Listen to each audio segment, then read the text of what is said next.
Well, it's about 10 after. Looks like this is all we're going to get for tonight. That's okay. Welcome to azPHP. I think I see a couple of new names. If you're joining from Nomad, welcome. This is the first time I've gone through there to do the meetup. So it's an experiment for everyone.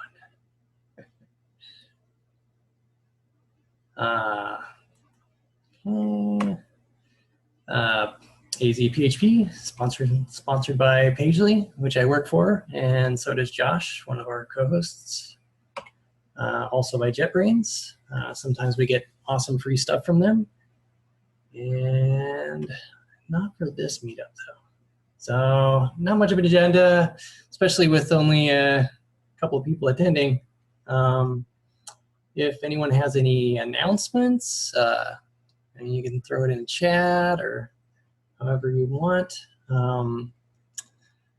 Can't think of anything big in PHP recently. There's some RFCs that got approved. I can't think of what they were off the top of my head, but I know they were cool. Mostly stuff for PHP 8, which should hopefully come out at the end of the year. So if anyone has any job opportunities or is looking for a job, again, please go ahead and throw it in the chat. Otherwise, go on, let's see. Oh yeah. If you are in Arizona and are looking, or even if you're not, if you're looking for other developers to chat with, the AZ Devs Slack channel, or we have a PHP channel in there, which works really well. Quite a few people in there. So if you're interested, Adam is saying could use some more remote work if anyone is hiring. So Adam, if you want to get on the azPHP Facebook group, feel free to post in there if you're trying to find someone for employment. Just don't get spammy about it. I'm pretty sure somebody posted they were looking for some help this week on the Facebook group as well. Right. So yeah, definitely make sure you check the back posts. So yeah, trivia. I guess we can use the hand raise feature or just whoever has the answer quickest in chat can probably get something cool.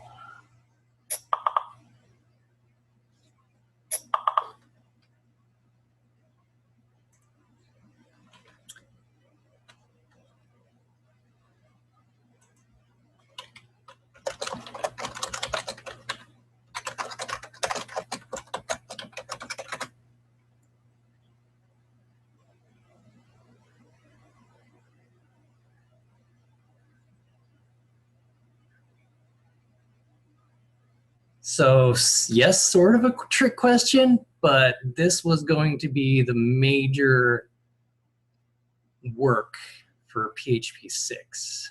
It was actually completed. It's just, it performed horribly. Right.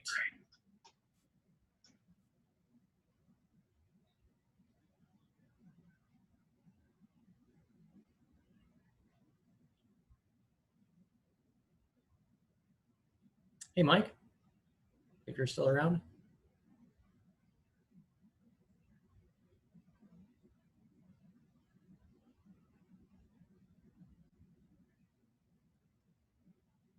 Yes, sorry, I was just on mute. Oh, no worries. Yeah, I was. Someone was asking me in the Slack channel if they need an account on Nomad in order to watch the stream. For the one-click access, it'll let you do that a lot easier. But otherwise, if you want some of the webinar link, you can just send to them directly. Gotcha. We'll do that next time.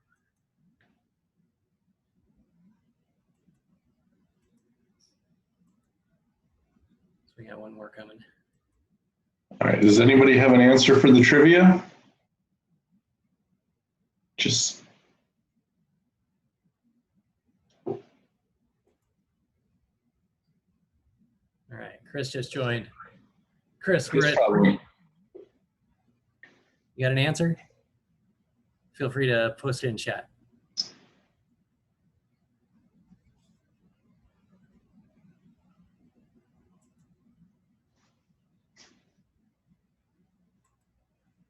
All right.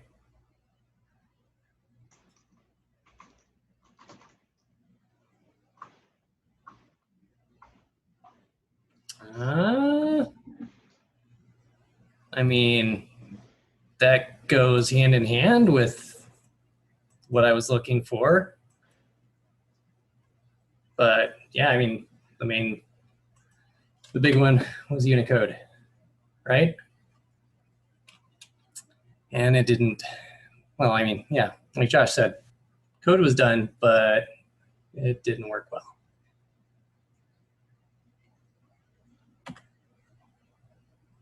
So yeah, I forgot to update that slide. We're talking about frameworks tonight. I went out and put together a micro framework out of some existing libraries and such. So I'm gonna go over that tonight.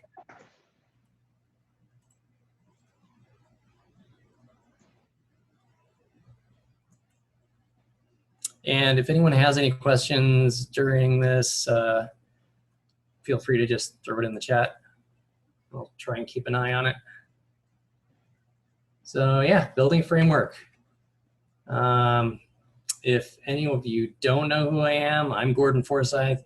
I work for Pagely, and I run, theoretically, azPHP. And azPHP has been around for over 20 years now, Josh? Probably? Yeah, I went the first time, I believe, in '99, and it was around a couple years before that, so Yeah, 20 plus years. we've seen some stuff. All right, so what's a micro framework?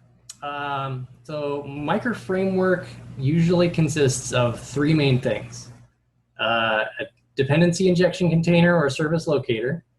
That's essentially just somewhere you can create or store your service classes.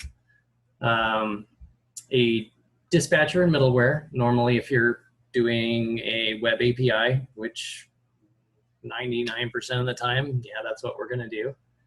And you need to be able to bootstrap everything and glue it together.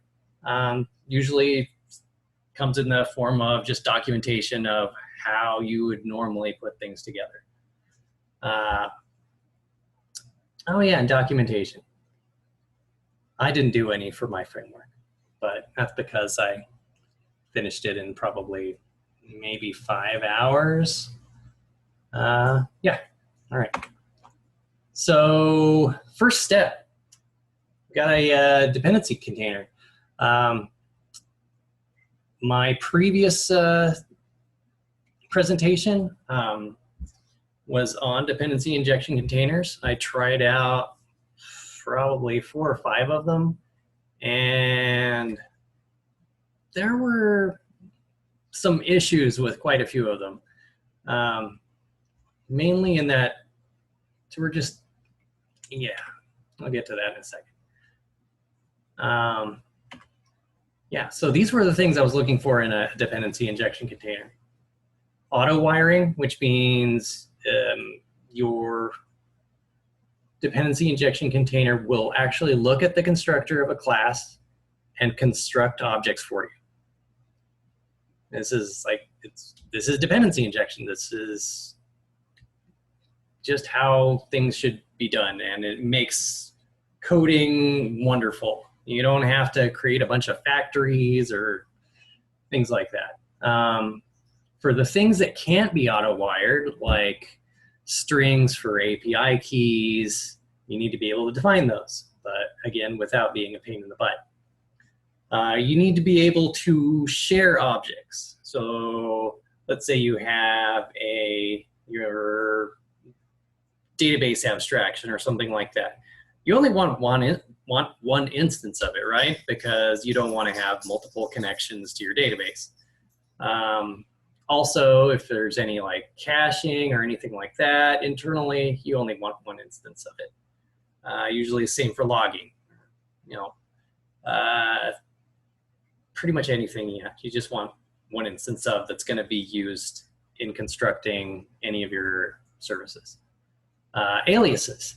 So a lot of constructors end up coding to interfaces. So you can't bring up an instance of an interface. You need to be able to say this, like logging interface.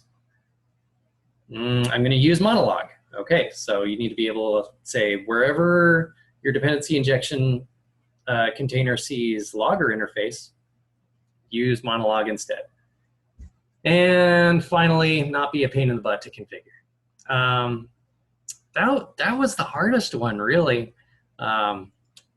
If you all want to check out the other presentation, I have the link in here, but I will post these slides on the Facebook group and in Meetup and blah, blah, blah, everywhere else. So yeah, so we got our dependency injection container, or chose it anyway. First thing we need to do is bootstrap it. And I created an abstract bootstrap class. Let me switch over.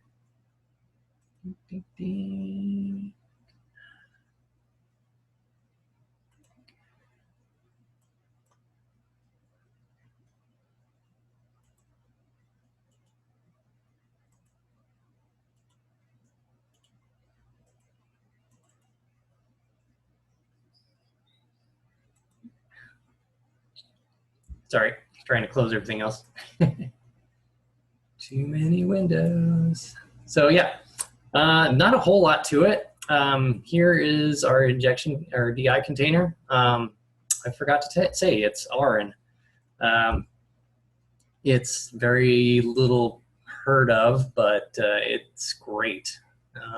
We use it at Pagely for most of our microservices, and it makes coding wonderful. If you haven't tried it, you should.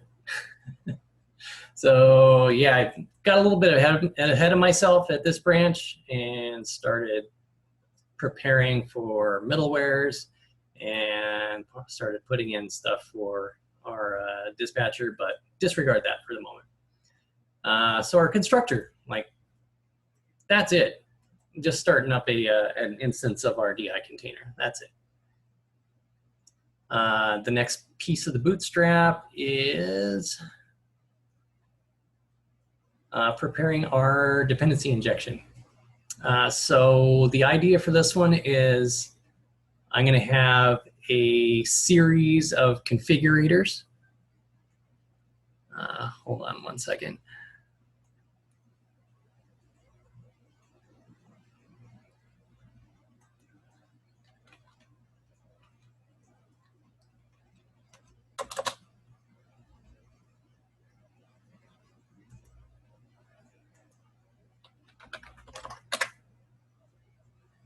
Someone else trying again. Let me get them a link.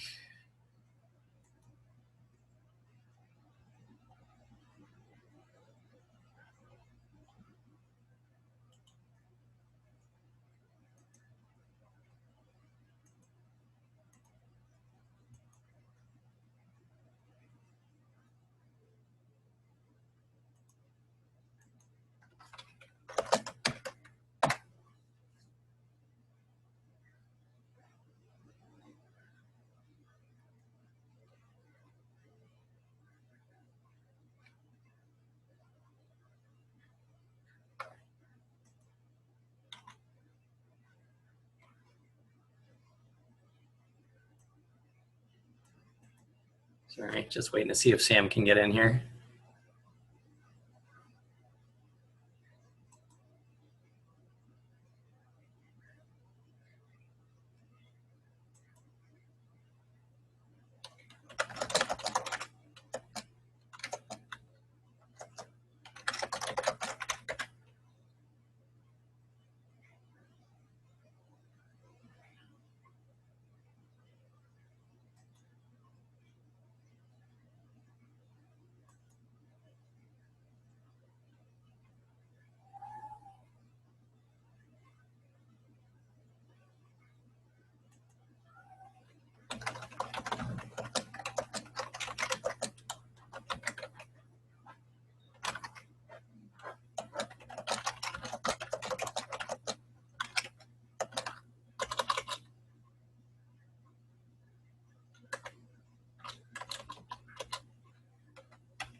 he might be having to sign up. But I'll just continue anyway. So yeah, where was I? Configurators. So the idea is we're just going to have a set of callbacks, essentially just raw functions that we're going to feed our DI container to. The idea for this is if we want to do like plugins or modules or something like that, we want to be able to just feed in an array of these callables to do our configuration. So we might have a pre-set up callable to set up stuff for our database abstraction or logging or any third-party services, anything like that. It just makes it easier and lets us keep things kind of separated. Middlewares, I won't get into that yet. So yeah, that's the first bit, setting up a Bootstrap.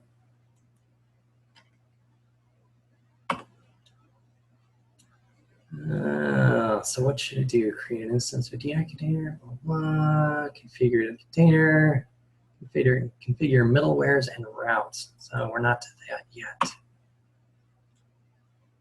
So, okay, so we want to do this right. So we want to do some unit testing. So, oh yeah, I have not, I just need to share my whole screen. Let me do that.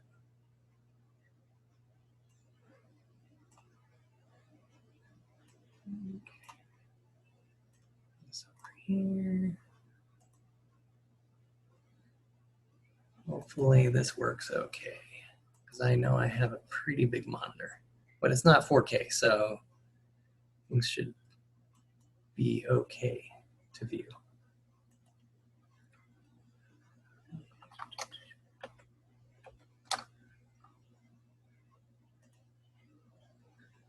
Everyone see that okay? Try and bump up the text size if we need to. It's looking good from here. Okay. So I do have a 4K monitor, so. All right. If not,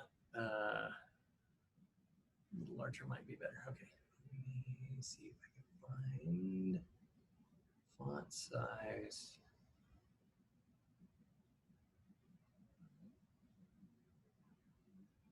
Should be in review, right? Here we go.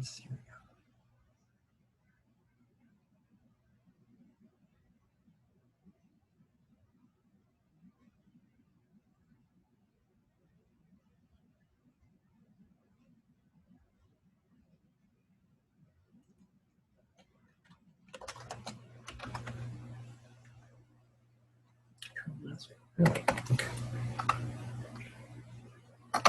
Lies. That's not working.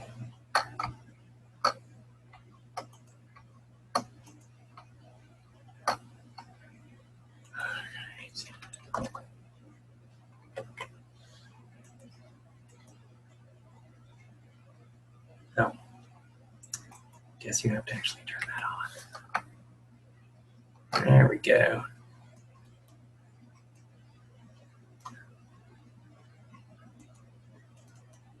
Right. Okay, so yeah, this is our Bootstrap unit test.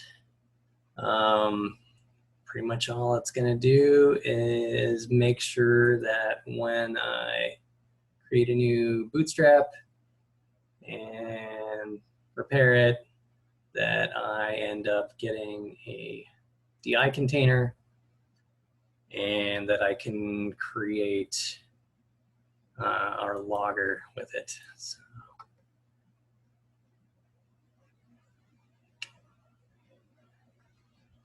let's go ahead and run that. Terminal.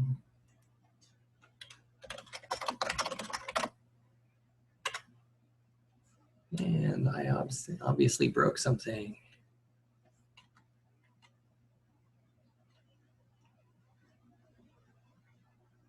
Oh, I know what it is. I'm just going to switch to my other branch because I know that one works.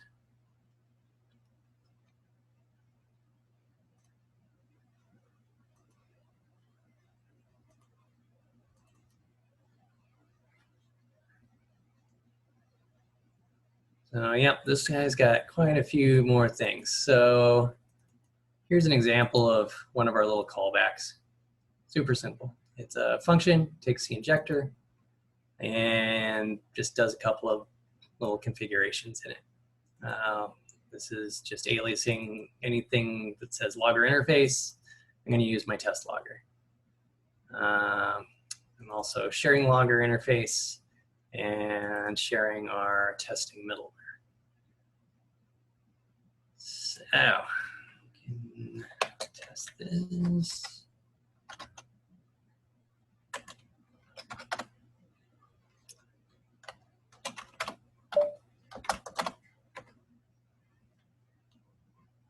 Really?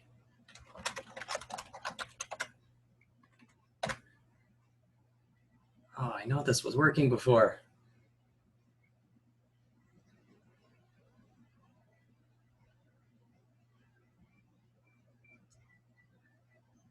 Give me just a second.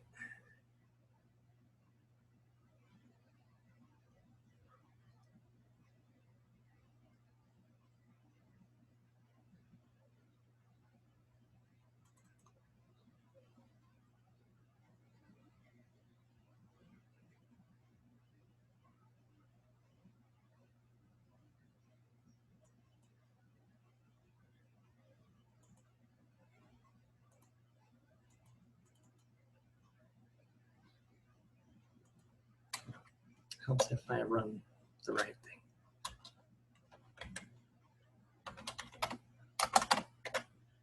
There we go. All right. And this, of course, looks like the file I had before. All right, so any questions about this?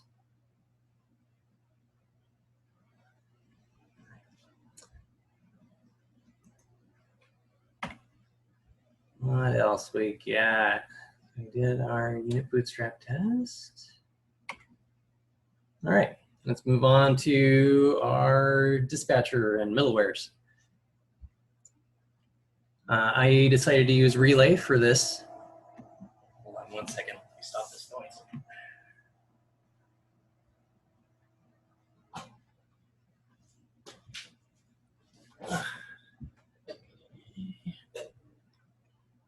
So yeah, I decided to use Relay for the dispatcher, and for routing, I'm just using FastRoute.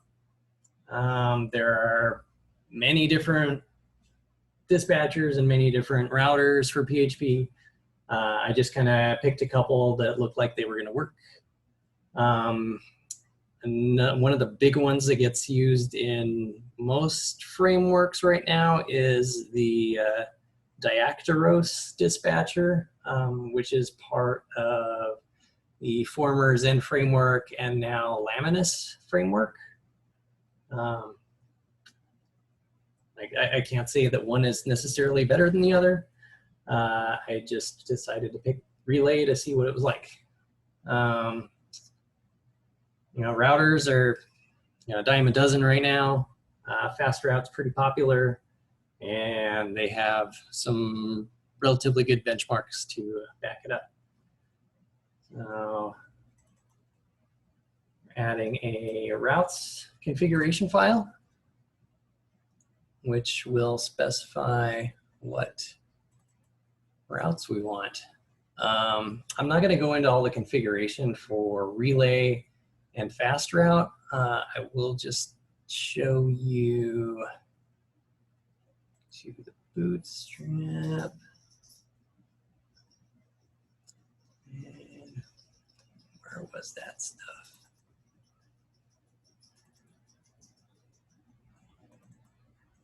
Oh, yeah. So yeah, preparing our dispatcher. We get our dependency injection container. We get our configured middlewares that are pushed in. We end up adding our FastRoute middleware and our request handler middleware to that stack. Anyone who doesn't know the way middlewares work is an API request comes in, and you essentially have a like an onion almost. So you have levels of middleware that take this request and pass the request on to the next layer of middleware, and that goes all the way to the center, which in this case will be our request handler. Our request handler will figure out what route we're doing and what class we need to run that request on, and return a response.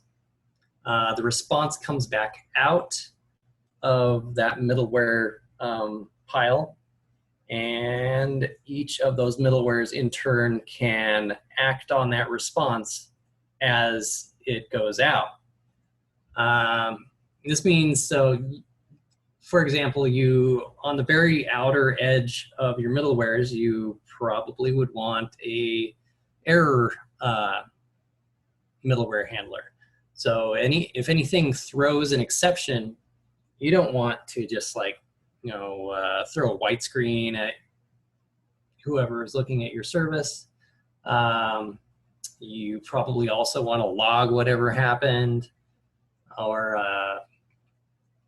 at least give them something nice to look at, even though obviously something broke. So for our middlewares here, I have a testing middleware and an error handler middleware. The error handler one is one I just got off of. I went on Packagist and looked for middlewares, and there is one site that just has a ton of standard middlewares you can use in any of the popular routers now, or dispatchers. Our testing middleware is just something I threw together in order to do testing with it. And the idea is I'm going to intercept the request and the response. So the request as it goes in and the response as it comes back out. And I am going to keep those around so I can run my unit tests on them. And you'll see that when I get to that momentarily. So where was I? Routes, yes. The idea here is we're just going to have two simple routes for our service. We got a test route that goes to my test action, an error route which goes to error action. Easy enough, right? Our test action pretty much just creates a response with a chunk of output in it. That's it. Our error action is going to throw an exception. That's it. Nothing too crazy right now. All right. So unit tests. So let's look at our API unit tests. So I just did it. I call it a dispatcher test, but it's essentially unit testing my actions. And what we're doing is creating a raw request using method get and using this path. So when I pass this request into the dispatcher, which would normally come from outside,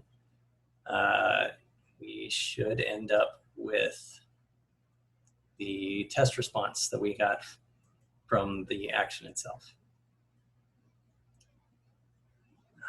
Let's see. So let's see here. We are getting our DI container, and we are making an instance of our testing middleware. And if you remember, in my config,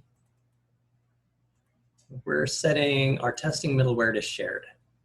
And the reason for that is our middleware actually kind of keeps that copy of the request and the response on itself. They're just public properties, so I can just reach and grab them from our tests. So you can see we got our middleware and we're just getting our response from it. Rewinding the body because that's kind of a thing at the moment. And just checking the status code and the output. Pretty basic. Did another test for our error route. So yeah, it's going to throw a 500 because it's an error, but we want to just ensure that the output contains the string from our exception.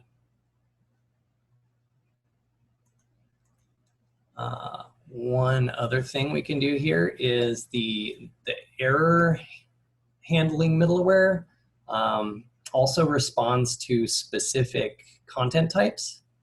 So if I have a request I send in that wants JSON back, the middleware itself will generate a response based off of that.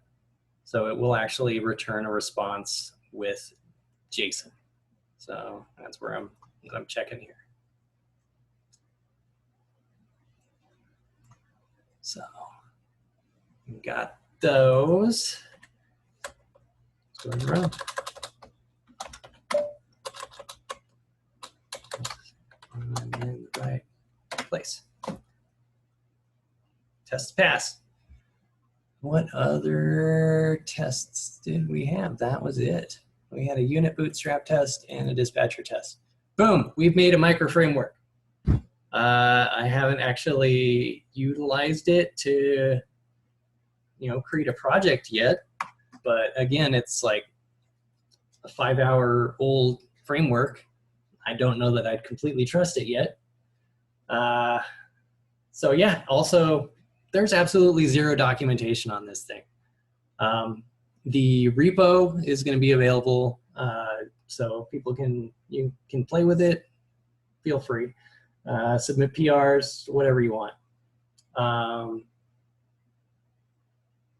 Yeah, so it would be good if we could add the Composer configuration and scripts in order to use the Composer Create Project tooling.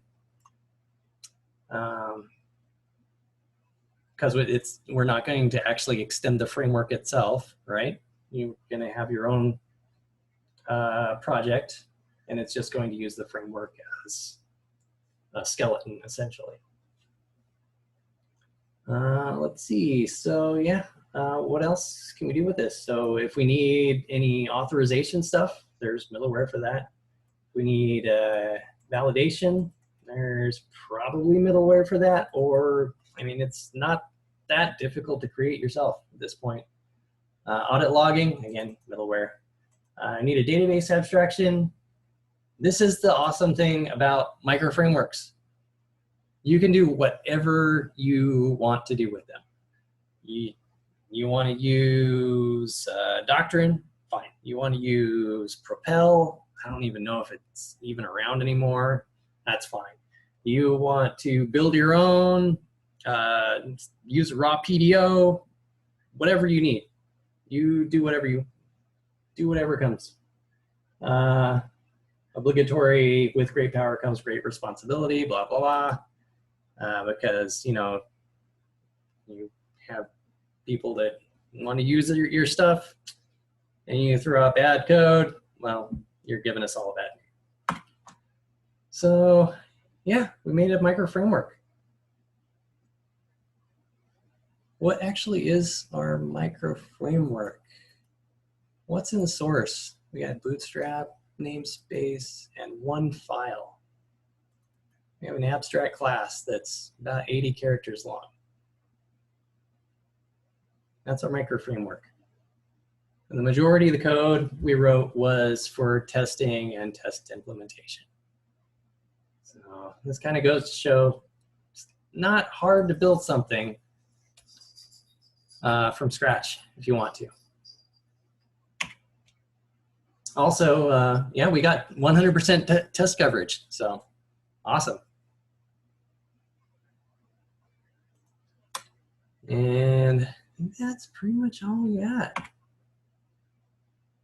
So it would be awesome if someone wanted to take this and actually create a project with it and present on that next month. So again, if anyone has any questions, now's the time. Otherwise, that's it. Yeah, hold on a second. Let me post the link for that.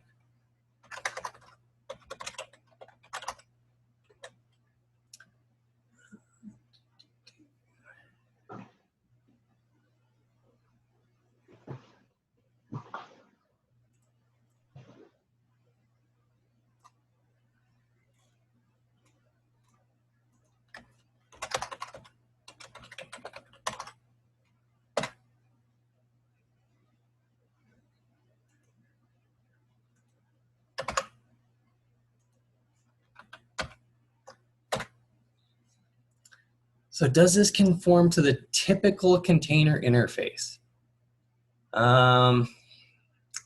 If by typical you mean that you can grab stuff from it using kind of an array interface, no. You can easily create a wrapper around it to do that, but the primary usage of RN is using the make method. Go back to,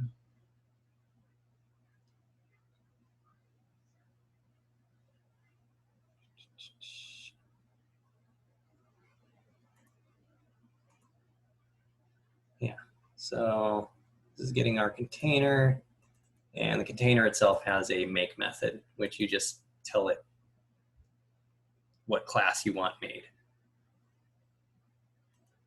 Or again, if it was already made, we'll give you the shared one.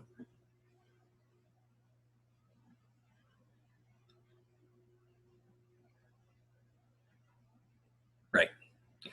And Josh says if you want that compliant with PSR 11, which is the PSR for containers, you'll have to wrap, which is easy enough.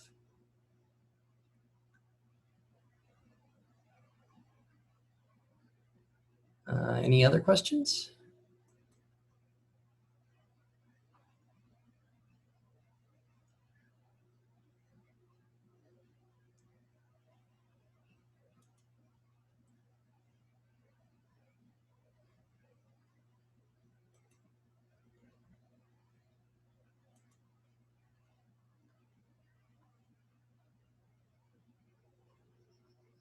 Oops, I did not actually post that link to the right place.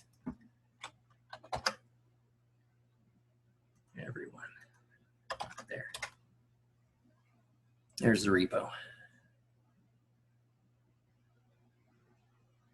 And I should put that in here. I didn't. I did. Okay, good. No worries, Ray. Thanks for joining us. So normally we would all hang out and chat. Mike, is there a way we can just let everyone chat and talk? Yeah, so under the attendees, you'll see the more. Depending on what they have, you can promote them to panelist or you can allow them to speak. Okay, gotcha. And then next time we can try using the meeting solution instead of the webinar solution so everybody can talk. It'll be a little bit more. Okay. Yeah, that would be great. Right. Let me just panelist everyone. Apparently that's a thing.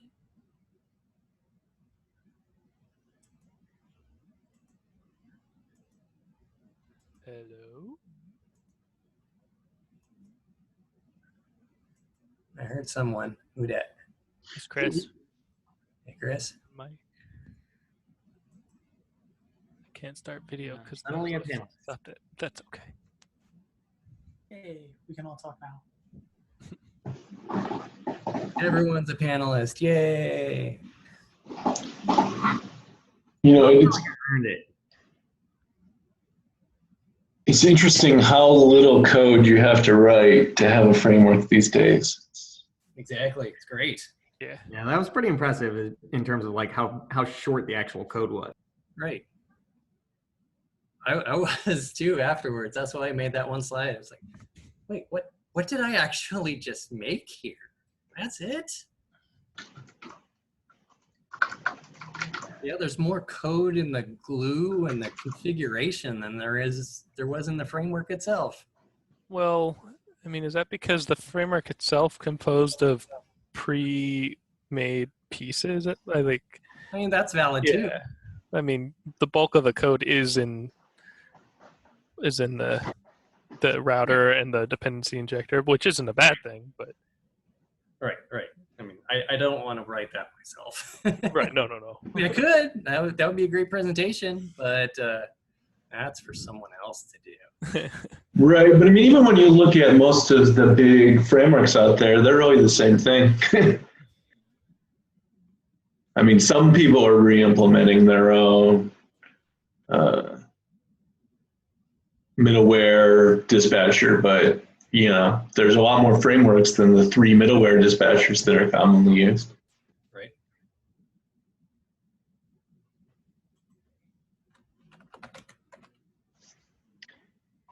The Laminus people have, what's that called? Let's see if I can find it in my history.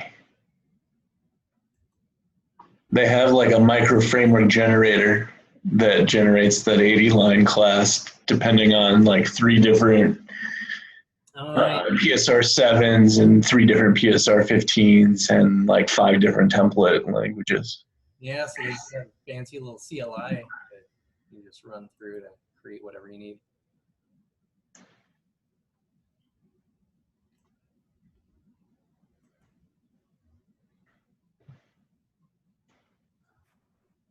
In other news, we got that new what's it called, constructor promotion stuff going on in the PHP 8 RFCs. That was pretty awesome. Did that pass? Last I saw, it was at like 40 something votes, which I'm pretty sure was enough. I don't know if that was all of them.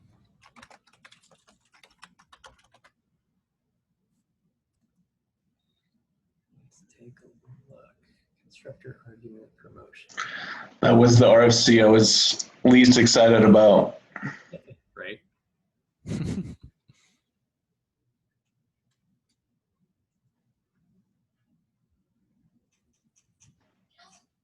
45 yes, 10 no.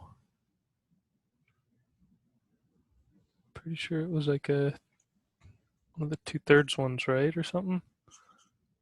I don't know. Yeah, I mean, pretty much everything for 8 is 2/3. Yeah.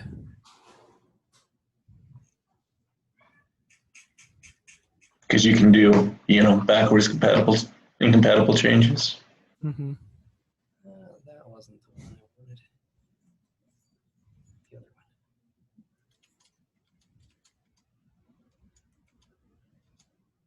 one. Dang it. No. Okay, there are 2 RFCs. One is constructor, within the link is constructor _ promotion. One is constructor dash promotion. The dash is an old one, really old. Oh, yeah. You are correct. Ugh. Fine. There.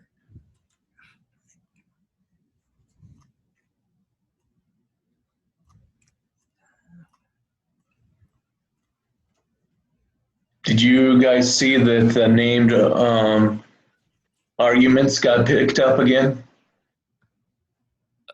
Yeah, I saw that got picked up. Is that one in voting yet? I don't think so. It just opened for discussion this month. I mean, that would be so nice. Name parameters. Yeah. We just had a case today in a code review where or like had to add an extra argument. And now, you know, you end up with like 3 arguments at the end that all have default properties. And every time you have to call it, you got to look up what the defaults are and copy paste them. It's so painful.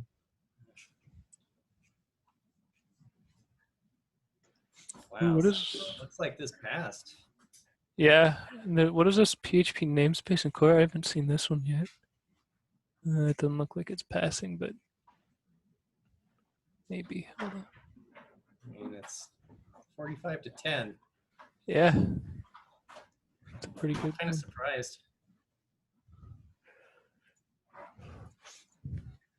I think a lot of the people in PHP core are for writing less, like more type and less boilerplate. So like, I don't know. Seems like that's where that's coming from. Right. The problem is now there's 2 different ways to define properties. Yeah. Maybe, well, now that that's passed, maybe you should draft up an RFC to remove the old way.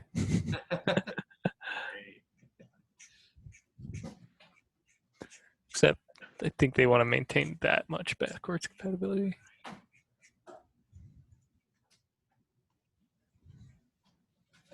Anything else interested on here?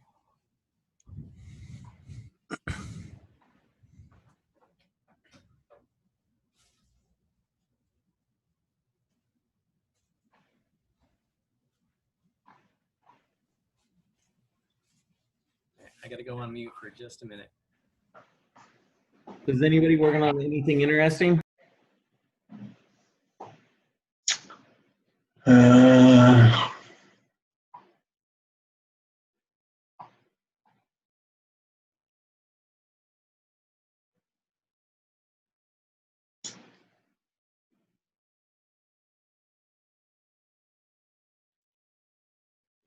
Nothing super interesting for me. Yeah. I just got the last little random bits of our CI system upgraded to PHP 7.4. So now even Bootstrap code can use the new syntax for everything.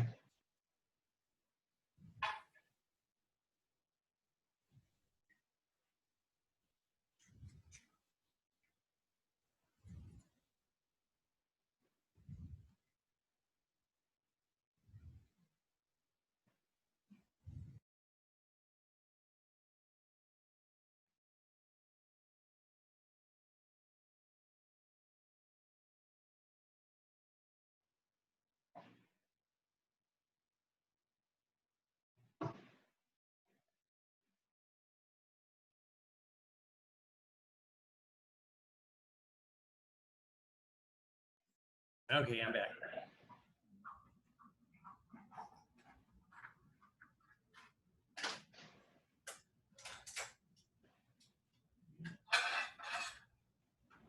I think there's another month of RFC voting, and then we're on the way to 8. Yep, that'll be great.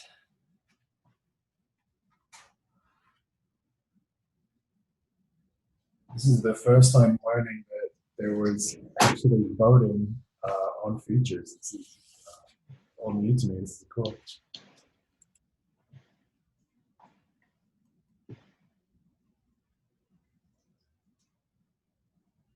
Yeah, I mean it's fun to see all the stuff we're gonna get soon.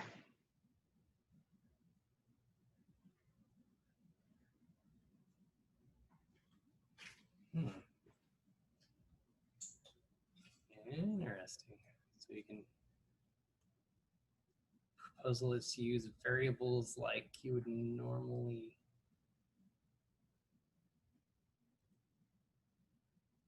But it's a method, so you're just using an outer scope variable. Interesting.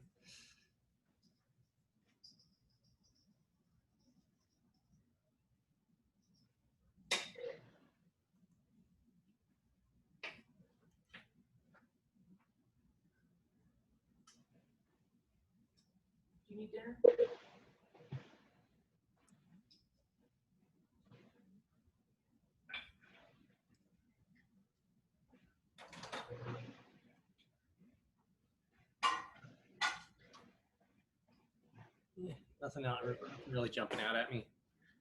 So unless anyone has anything else, I'm gonna call it a night. Thanks, Gordon. That was awesome.